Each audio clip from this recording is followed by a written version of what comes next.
Good morning, everyone, and welcome to NFP Day. Take a look and see what the euro's doing.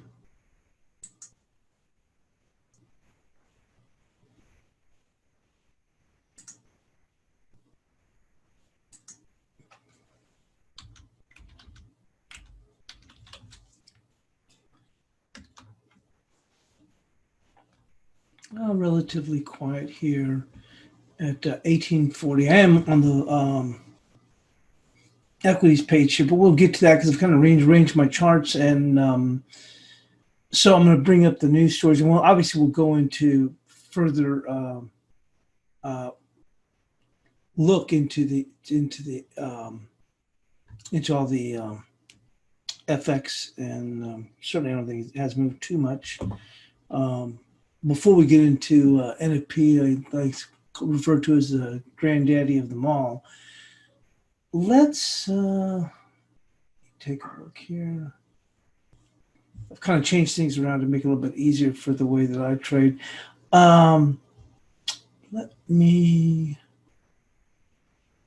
go on pull up the economic data real quick just to see what we'll look at.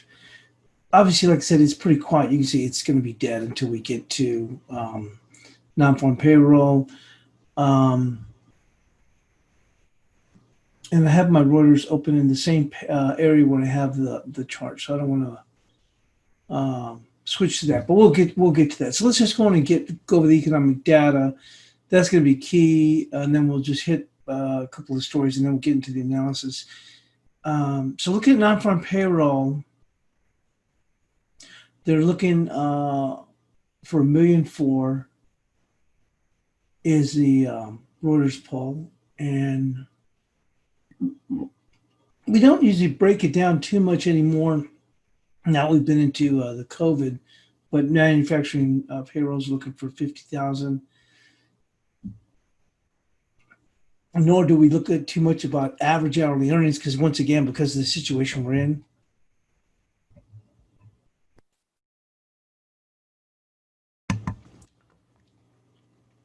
And unemployment rate, they're looking for 9.8%.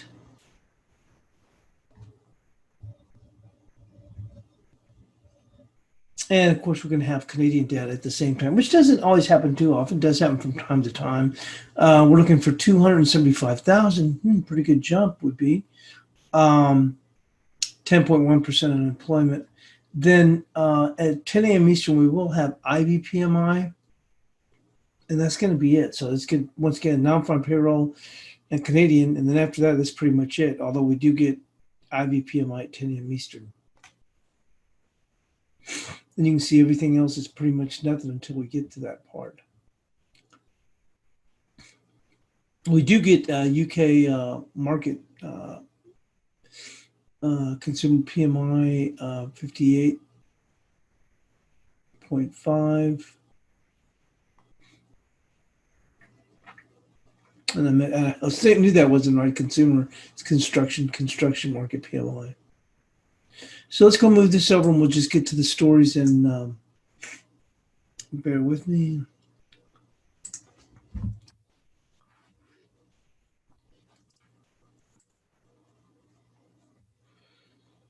So the dollar is set for the biggest weekly rise in nearly 4 months on a tech sell-off. The U.S. dollar consolidated on Friday, but was in its biggest weekly rise in nearly 4 months as an overnight plunge in high-flying U.S. technology stocks fueled a bout of aversion in global markets. We've been looking for this sell-off. It was kind of ridiculous how long it lasted. I did remember I told you I'd kept that short. I traded several times that day, but I'd kept that short from the prior, even though it had rallied and put me in a situation that I should have covered, technically speaking. But one of the things I think I mentioned to you was VIX had already jumped up. And then when I looked at some of the closes at the time, I'm not sure ones that I was looking at that just seemed like it was just way out of whack. Like NVIDIA was a good one. You see how it closed down. Not yesterday, but I'm talking here where I ended up saying, you know what, I'll keep it. Though I was able to cover for nice gain. Obviously, would have done better if I had hung on, not hung on all the way throughout the day, but just hung on all the way just to the opening of the morning because we kept selling off. But I thought it was silly to the extent that this thing kept rallying. And I think so many cash equity traders were stuck that that's why I thought that we could still keep on going lower, which eventually later on the day we did. We actually extended those lows into the Asian session. We've bounced it back since then. But NASDAQ led the pullback with a decline of almost 5% a day after it, and the S&P 500 posted record closing highs. It was the biggest one-day fall for a record close, and the biggest close losses boosted demand, the greenback's safe haven status. Near term, if this correction in big tech continues, it will impact overall risk and fuel further demand for the dollar, Mizuho strategist said in a note. The dollar's bounce this week comes after weeks of losses, which saw the greenback fall to an April 2018 low of 91.74 on Tuesday after the U.S. Central Bank overhauled its policy framework. It's just one of those weird situations. Like I said, it just kept. I think this one says it all. Right here, the NASDAQ pulled back with a decline of 5% a day after it and the S&P posted record closing highs. That's how weird it's been because of things like the Robinhood traders, the Federal Reserve, pushing everything to the extreme. So why we saw these extreme moves, and then not only to the upside, but then all of a sudden a subsequent extreme move, so far to the downside. In one day. So enough on that one, and then. Poll, dollar bears persist on the Fed's shift to low rates for longer. Dollar's downtrend will continue into next year, driven largely by U.S. Federal Reserve shift to a new policy framework, although expectations for a deep fall is sustained have waned somewhat from last month. Reuters poll indicated the incentive, or the interest rate incentive, which was the biggest driver of the dollar supremacy for well over 2 years, has fallen, has reflected in lower price yields in U.S. assets after the announcement last week in the Fed would tolerate periods of higher inflation and focus on employment. That has encouraged traders to sell the greenback, and currency speculation increased the bets. It was with the dollar slipping to multi-year lows. With the U.S. rates expected to stay low for the longer based on the Fed's new plan, the August 28th to September 3rd Reuters poll of more than 80 foreign exchange strategists showed the dollar would weaken slightly over the coming year. The main reason for why the dollar would weaken so sharply over the last 4 or 5 months has been driven by the Fed's policy actions, said Lee Hardeman, currency strategist. So they're basically slash rates to zero. The yield rate differential in America over the rest of the world is compressed, and that obviously should keep the dollar at such strong levels in previous years, which was no longer the case. So this is just a story on the poll as far as what they're looking further out, not something that is immediate like what we're looking into non-farm payroll.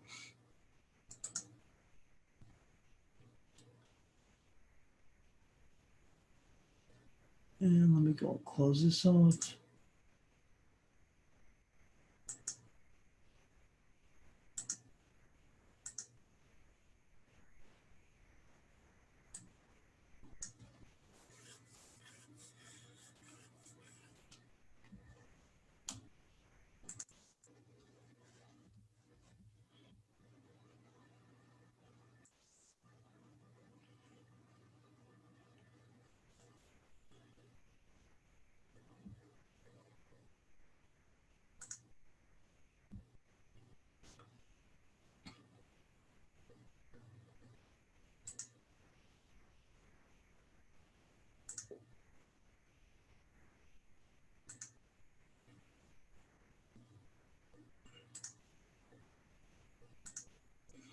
Okay, we're on the FX page, and let's go and move on into the euro.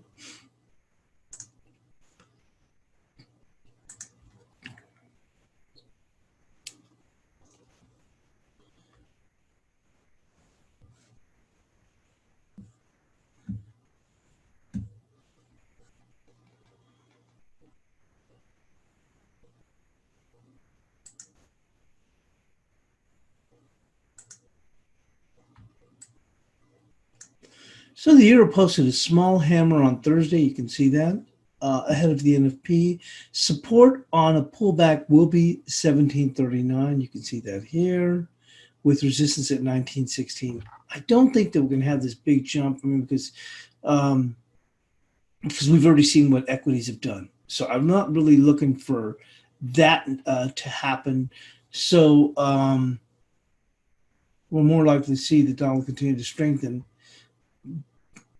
But we will still give it that option, so or allow for that potential.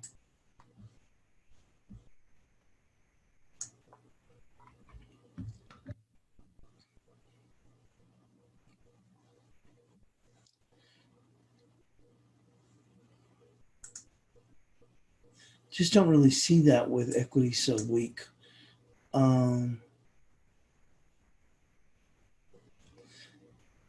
But we will go and put it up there.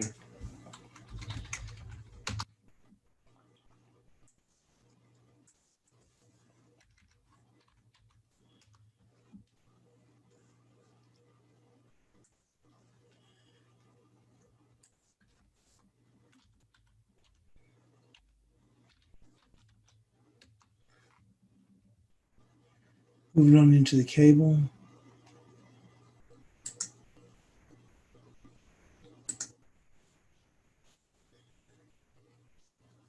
So the cable was saw further follow through on Thursday. You can see that here from Wednesday to Thursday's close. Obviously, here we are today. We're looking on just on the daily chart. Support on NFP Friday will be 31.82 with resistance at 33.84.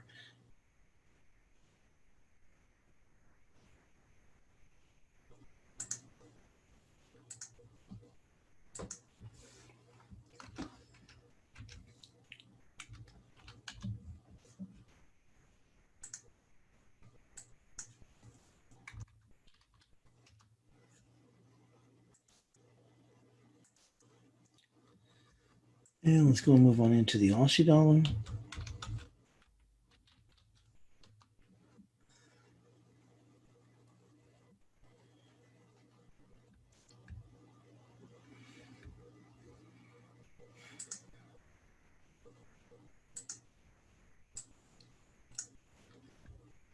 So the Aussie extended its fall on Thursday, suggesting a further pullback is possible. Support on Friday will be 71.90 with resistance at 73.42.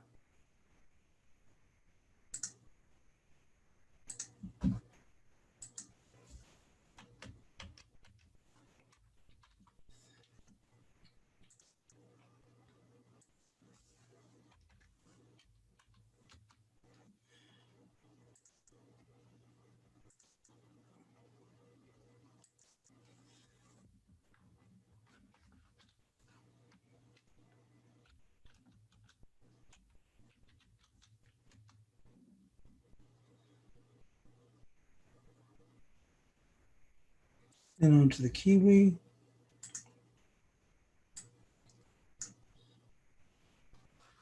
So the Kiwi reversed course on Thursday, and you can see after we added those gains onto Wednesday, we finally pushed to higher and extended that, and we got up above the 76. Remember, we've had the 67.58. They pushed it besides.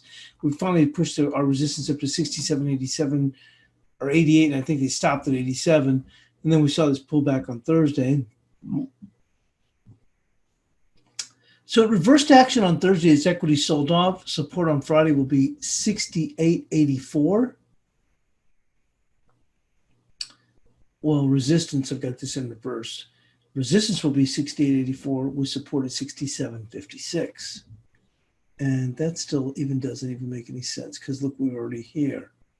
So obviously, look, this is where we closed down here. So I think that I'm referring to 66.84. But we're going, yeah, that would come in right there. So it's going to be 66.84.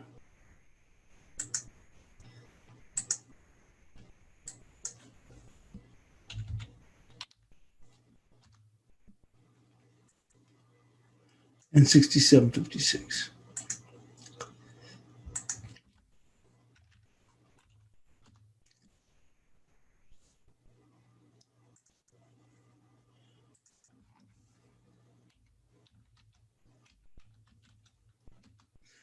On into the dollar CAD.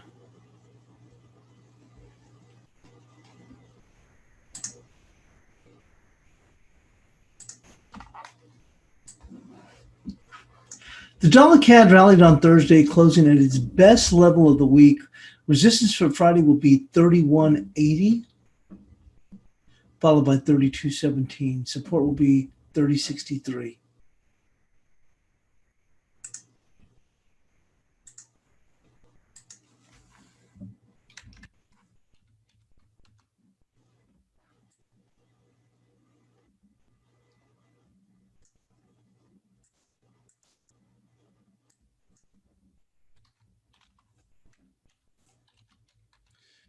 And I definitely want to have this where it can go up to 32.17 because we do have Canadian employment, so we could really maybe add on and come up in here. Obviously, this where this level's coming in here at 32.17, right? Come right across this closes here. So we can see a little bit of a double whammy there. We'll see what happens. And then on to the peso.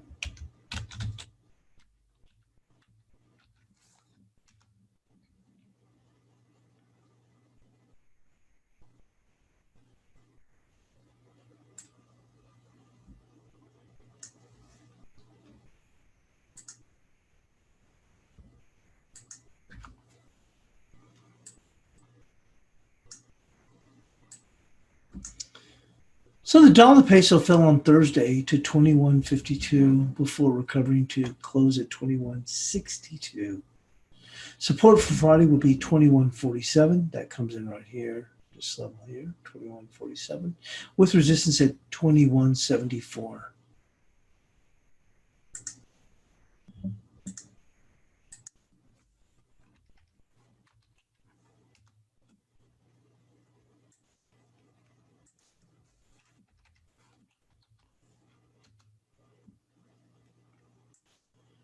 And we'll move on to the dollar yen.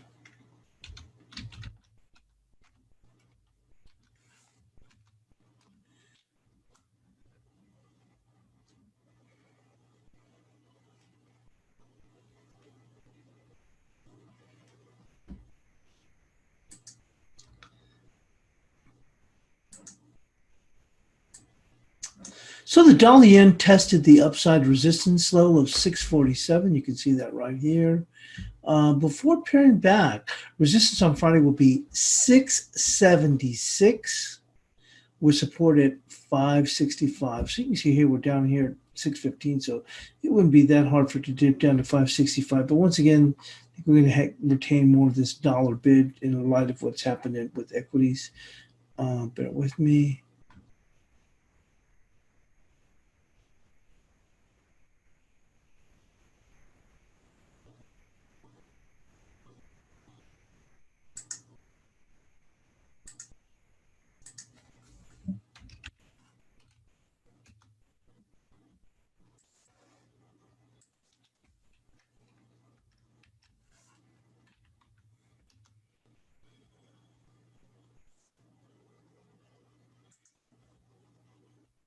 And to wrap up the majors, we'll get to the cash dollar index.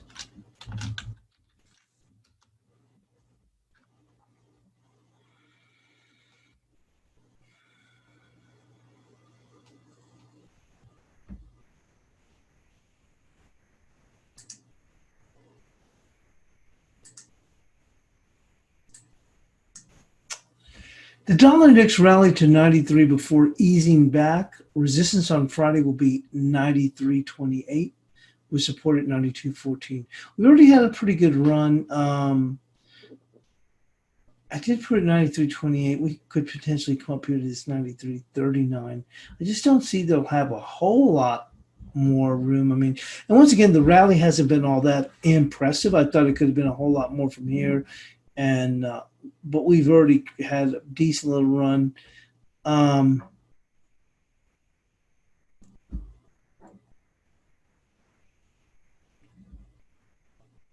still stay with that 93.28. To be quite honest with you, look at the shellacking the indexes took. I mean, this thing should be trading well above 94 at this point. So it's pretty tepid response. I mean, the huge move we've seen in equities, and look at this.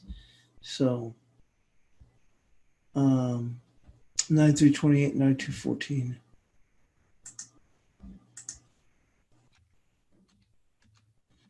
And with that, we'll move into the cross rates.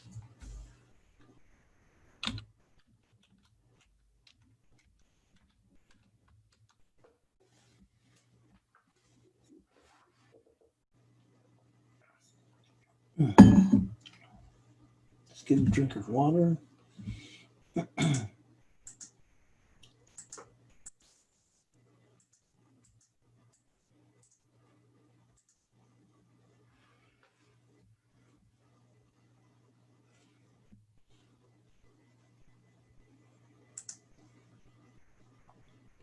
So we had 71.82 on the upside. Let's go into a 2-hour chart to get a little bit closer look.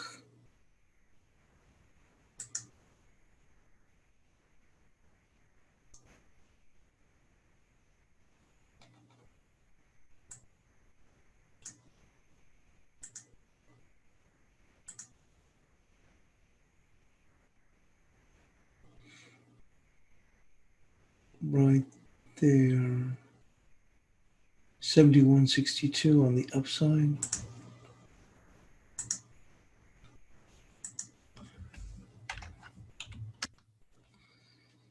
And the downside,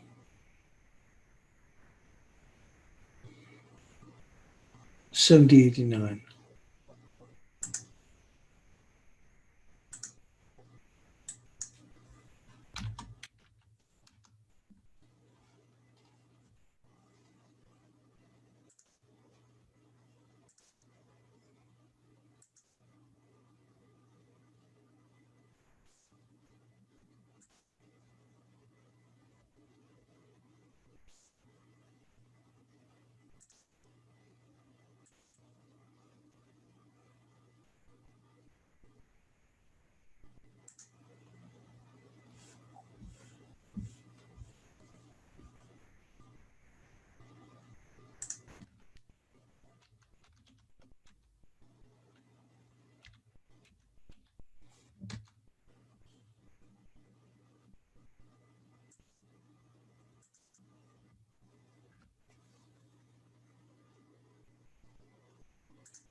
And take a look at the euro yen.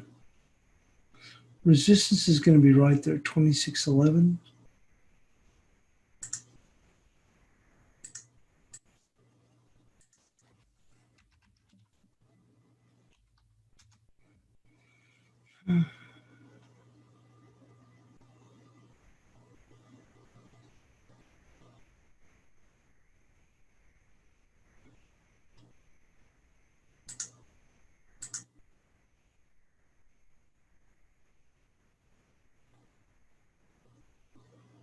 Be 25.22 on the downside.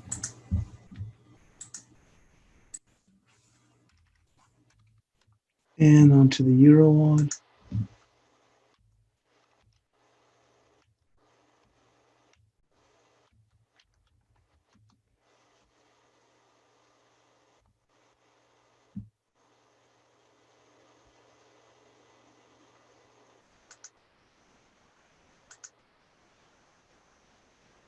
Been a pretty good pullback. I would look for this to strengthen a bit more over time. But for today, 62.27 for support.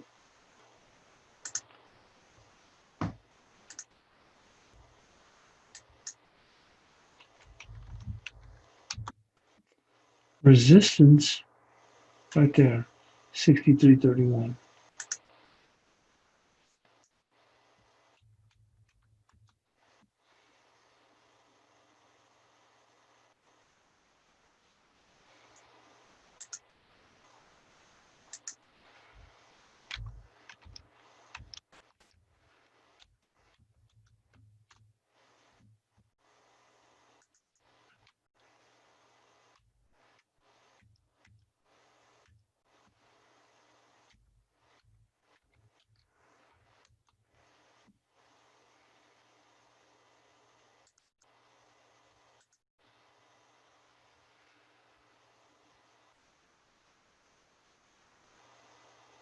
Resistance is going to be right there. It's 77.72. Actually, just a little bit low right there. 77.56.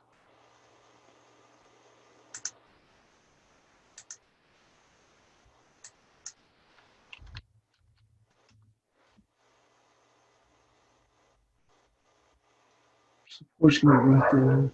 It's going to be 75.10. Let's take a look on 2 hours, see if we can see something close.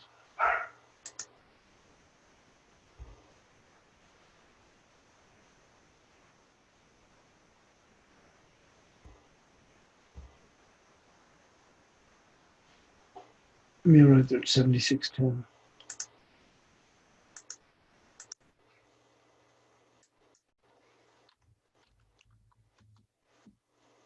On to the LCN.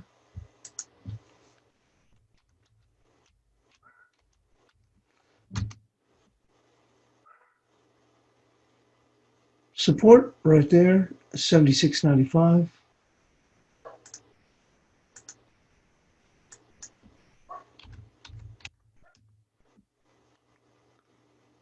With resistance right there, 77.59.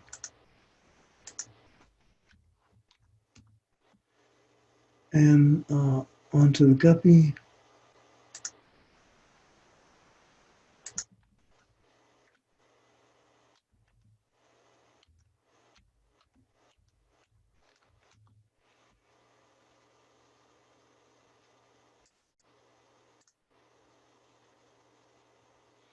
Had a pretty good move up here. It's held up pretty well.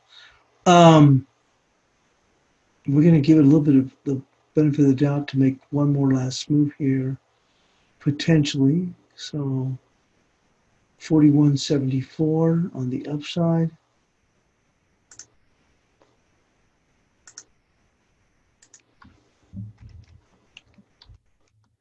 And on the downside, we'll take a look at the 2 hour chart.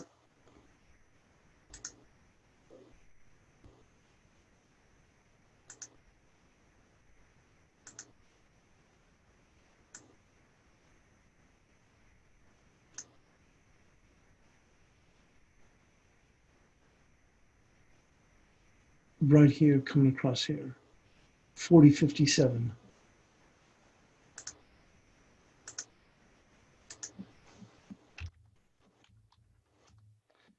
And lastly, to finish up with the sterling nod,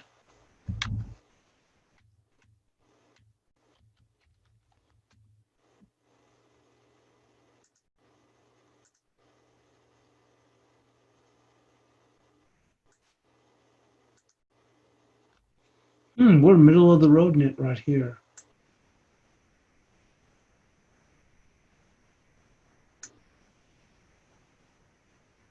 But you would think it still would strengthen against the odd further, so we'll go with 83.16. That's a stretch here, but maybe not so much. 83.16 on the upside. And the downside,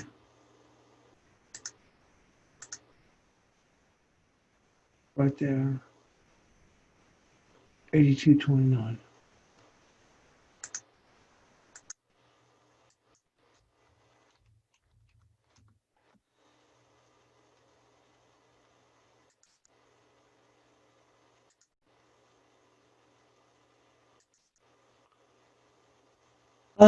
Mark wants to look at any levels on the Dow. Sure, no problem. We'll get to that. Let's hold that up.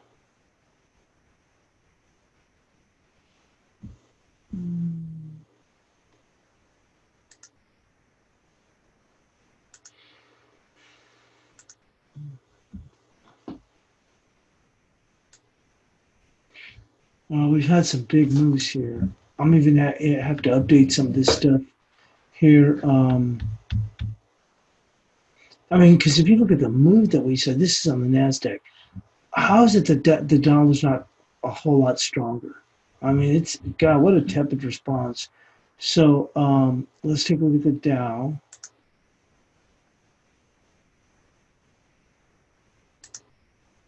Boy, what, this is some kind of big move.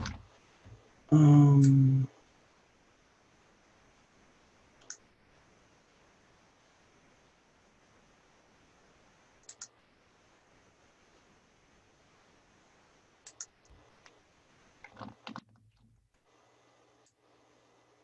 we already come off so far.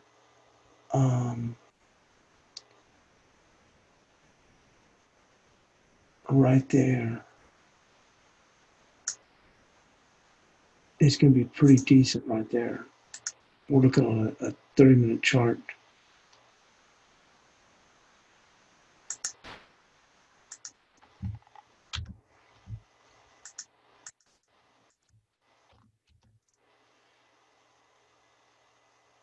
That's 28,560.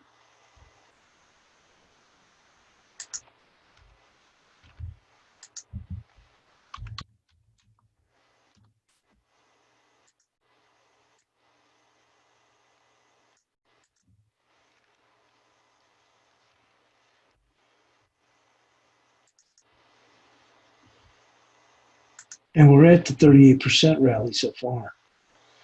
So 26,617 would be the 50% back. We're already at the 38%,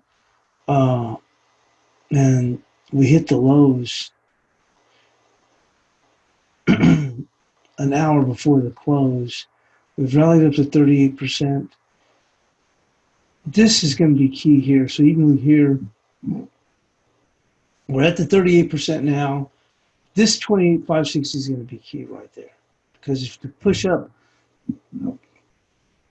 28,617 would be the 50%.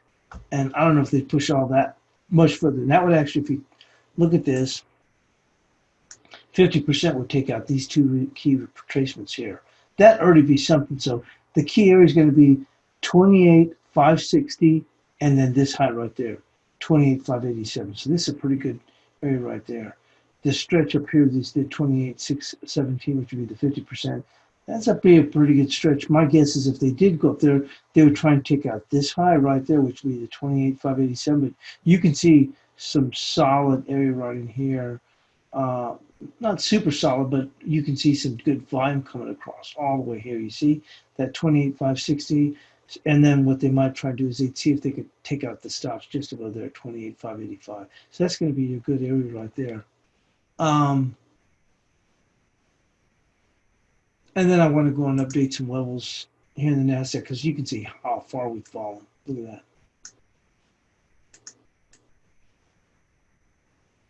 So I want to get this, get a pretty good look.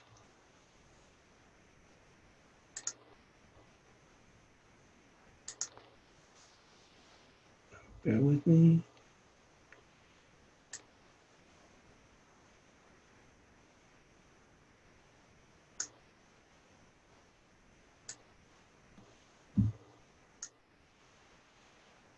And here's on the 2-hour chart. Obviously, like I said, that's what I'm saying. Look at this waterfall.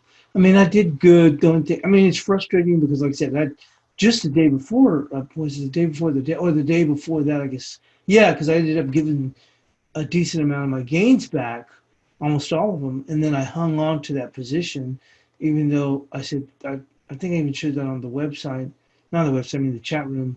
If it closed above, I think it was like 12,287 or 12,272, I think it was. And then we even went even further, back. Yeah, we had seen this fall and we came all the way back. And I was saying, oh, if it gets above 2,378, I got to get out. Well, I hung on. It didn't even look like it rallied much, but believe me, it did at that point. You can't really see it, but then we took it out even further and got above 400. I think we came almost to 450 or 440 and I hung on. I was glad to get out, but obviously, like I said, I didn't know the fall. I knew we would see a good fall. I didn't know that we'd see the good fall all in one day. And that's the thing that's frustrating is because look at to the extent that it just kept going, and you couldn't even fight this. Look at this. Look at this. You try and stand in front of it. Look, you just kept getting run over. Like, oh, fuck! Finally, we're now going to start to see a pullback, and then just look at this. Just no pullback. You see what I'm saying? Even you get a little bit of a thing, like almost like a gravestone dojo almost, and they take it up again. You see what I'm saying? So finally, okay, finally we're here. And then look how quickly that thing came right back. So then the only thing that I guess I should be, glad about that is that when I looked at some of the cash equities, I don't know if it was Google or Nvidia, when I looked at the daily, yeah, I saw this. I thought, well, that's pretty bearish. I thought at the time, I thought, well, this is pretty bearish. And I thought to myself, I'm just going to hang on. And if I get, it wasn't going to be good, but I thought to myself, if, let's see here, I thought to myself, if I get taken out, it won't be a good loss because I should have gotten out. So be it. I'll just take it. I don't care. And I got to a point I really probably should have done that. I thought to myself, I feel like just hang on to it and just let it ride for the entire day. And I meant yesterday, but coming into that, and I go, and whatever happens, whatever happens. Obviously, if I'd done that, it would have fallen. I did have a good day yesterday, but not a great day considering how far this had fallen. But once again, I didn't realize it would fall this far. Um, there were some signs, like I said, with what was happening with equities, and I was looking at that, and I had seen this also. You see this hanging man? That was from that same day too. So those are, I think it was that and Nvidia that kind of gave me the thought you should just hang on anyway. You know what I mean? Um, so I'm glad I did, but certainly could have done better. I just didn't expect it to come this far and sell off this to this extent. And then we actually even fell further in Asia. You can see here we gapped. Um, and I actually had an opportunity and I didn't take it. On the 30-minute, I had 11,574 and the low was 11,585. But I said, once again, although it already fallen so much, we did come back and then we came back to close to test it. And look where we are right now. But I'm thinking, look, tomorrow's NFP, don't put on any trades that you feel like you have to give up. Then my point is, okay, so I get short here and then I'm like, I have to cover and then take a needless loss when we're going to be in NFP. So I said, no, just leave it alone. But yeah, that in a sense, that was frustrating. I mean, to the extent that the fall all came in one day, in a sense, it's not surprising when you look at how ridiculous this move was here, and but I felt that there would be like traders that have just been seeing it only trade one way and that would get truly trapped. I talked about that ad nauseum the day before, laying the case where I thought these people were going to get trapped and blah, blah, blah. Unfortunately, I thought it was going to happen in this day here, and it still came back. And like I said, if it had only come back to here, I was still felt really confident. But then when it got all the way up to even close about 12,378, then I'm like, well, I got to get out. But then I said, no, I'm just going to let it ride. And I've said, if I take a loss, it's going to be a good loss. But obviously it came down. I was able to cover, but it was still frustrating, to the extent that it fell. But my point here is that, I mean, look how this big fall, and the dollar index hasn't even done practically nothing. Take a look at crude oil. That could have fallen further, but we did get, look around 40.25. And then lastly, we'll take a look at gold. Gold already taken a pretty good tumble. It's actually held up pretty well. Could have seen a better fall in this actually. So it's actually done okay. So that'll be it. We'll see you in the chat room, and thanks for joining us here on the European Crossfit webinar.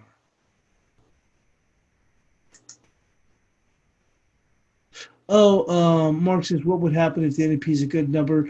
When you get to see a big fall like that, it just, however the market plays it, that's why you want to go with just the levels on that. And one of the things I'll be looking at that's helped, to a certain extent, helped me is, and it did help me yesterday too, where I did end up chasing, and then the market came back down. I didn't, which was I was following the individual, I like to call them the big eight. And then I looked at them on a 5-minute with their moving averages and 2-hour, and I could see where the markets were rotating or push. I think you have to just trade the levels and see how the market. Don't be so quick to jump in at a certain level. See how it, when it hits a level, let it get to that level and see how it reacts, and then make a determination of that. Like I said, the Dow stocks are a little bit different from the NASDAQ. That's why I don't focus too much anymore on the S&Ps. I try and stay in my lane because it's busy enough and you already have good movement in the NASDAQ. So I try and stay with these and then look at the levels, and they can tell me, okay, are we going to see a little bit further move? And I try and trade it that way. But we'll see you in the chat room, and thanks for joining us here on the European Crossover.